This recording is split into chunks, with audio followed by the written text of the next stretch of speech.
चेतन सूद का आप सबको सादर नमस्कार दोस्तों। आज हम राहु खाना नंबर 5 के ऊपर चर्चा करेंगे।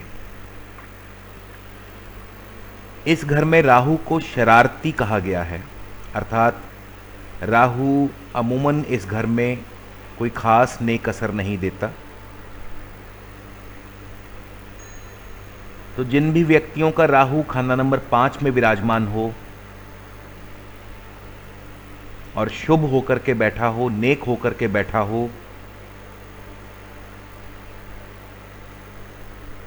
तो ऐसा व्यक्ति धर्म मर्यादा का पालन करने वाला, इज्जतदार, अक्लमंद और माया और दौलत का उत्तम फल ऐसे व्यक्ति को मिलेगा। ऐसा व्यक्ति बुद्धिमान होगा, उम्दा सेहत का मालिक होगा, राज दरबार के ताल्लुक से ऐसे व्यक्ति की बरकत होगी। खास करके यदि माता जिंदा हो तो औलाद और धन दोनों की बरकत होगी। ऐसा व्यक्ति परिवार और माया की तरफ से एक सुखी व्यक्ति होगा। इसी प्रकार राहु खाना नंबर 5 के समय यदि चंद्रमा राहु के साथ ही खाना नंबर 5 में बैठा हो, या सूरज खाना नंबर 1 खाना नंबर 5 में राहु के साथ अथवा खाना नंबर 11 में बैठा हो, तो ऐसा व्यक्ति सभी धर्मों का आदर करने वाला, सभी धर्मों से प्रेम करने वाला, दौलत पर हाथी का साया होगा। राहु के साथ यदि चंद्रमा बैठा हो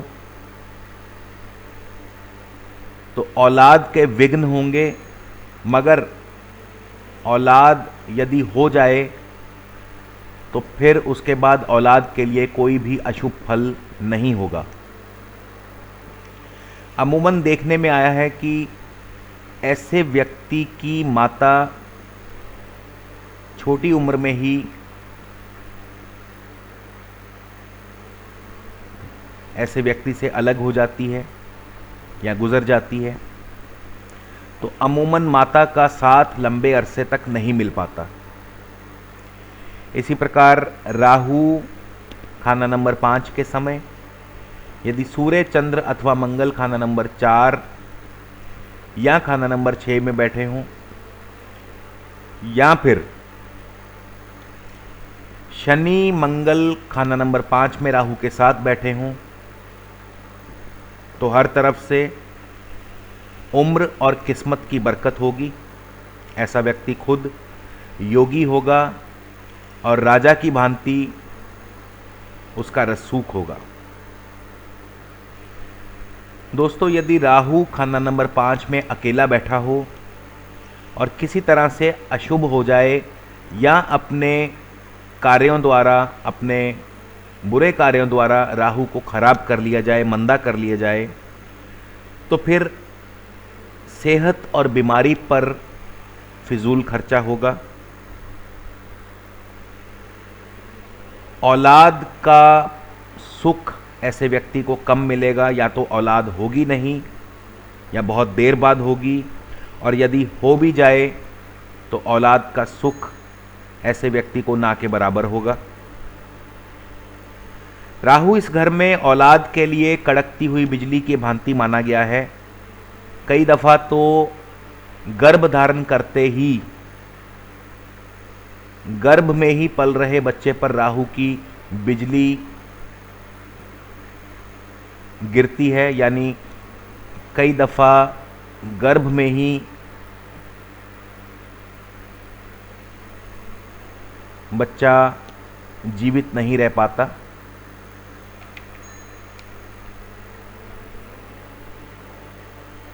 तो अक्सर देखने में आया है कि जिन भी व्यक्तियों का राहु खाना नंबर 5 में हो, अशुभ हो, मंदा होकर के बैठा हो, तो नर औलाद या तो देरी से पैदा होगी या बिल्कुल नहीं होगी, या माता के पेट में आते ही गर्क होती चली जाएगी।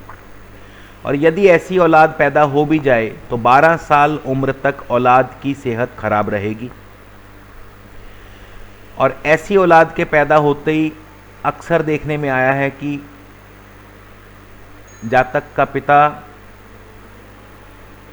नहीं रहता, यानी बाबे और पोते का कभी मेल ना होगा। अर्थात जब तक बाबा बैठा होगा पोता ना होगा, और पोता आते ही बाबा चल बसेगा। इसके अलावा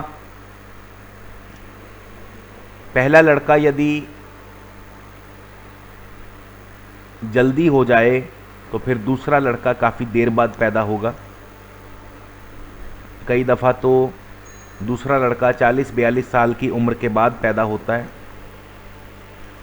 और दूसरे लड़के के पैदा होते ही पिता और ससुराल दोनों पर भारी असर होगा। यानी औलाद राहु नंबर 5 के समय पहली या दूसरी औलाद दोनों ही पिता पर भारी होंगी।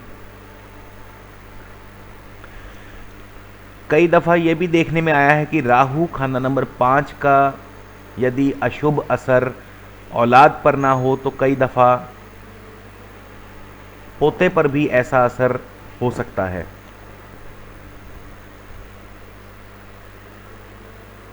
इसके अलावा राहु खाना नंबर 5 के समय यदि बृहस्पति खाना नंबर 5 में राहु के साथ बैठा हो अथवा खाना नंबर 9 या 12 में बैठा हो तो भी औलाद की सेहत और बाप की किस्मत दोनों ही मंदे होंगे।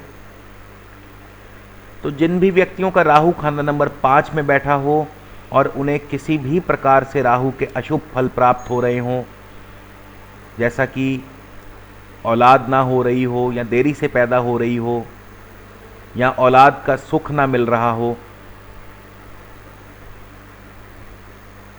तो अपने घर की दहलीज के नीचे चांदी दबाएं। इसके अलावा चांदी का ठोस हाथी भी घर पे रखा जा सकता है, तो भी राहु के अशुभ असर से निजात मिलेगी।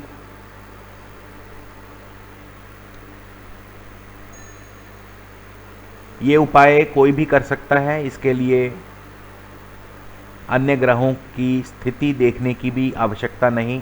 यदि राहु नंबर 5 में बैठा है और किसी भी प्रकार से आपको अशुभ फलों की प्राप्ति हो रही है, धन दौलत इज्जत मान सम्मान की कमी है, औलाद की कमी है, तो आप निसंकोच इस उपाय को करिए, अवश्य लाभ होगा। इसी के साथ ईश्वर से, परमपिता परमेश्वर से प्रार्थना करता हूँ कि आप सब पर प्रभु की कृपा दृष्टि बनी रहे। आगे चलकर राहु के अन्य भावों के बारे में इसी प्रकार से चर्चा जारी रखेंगे। तब तक के लिए नमस्कार, धन्यवाद।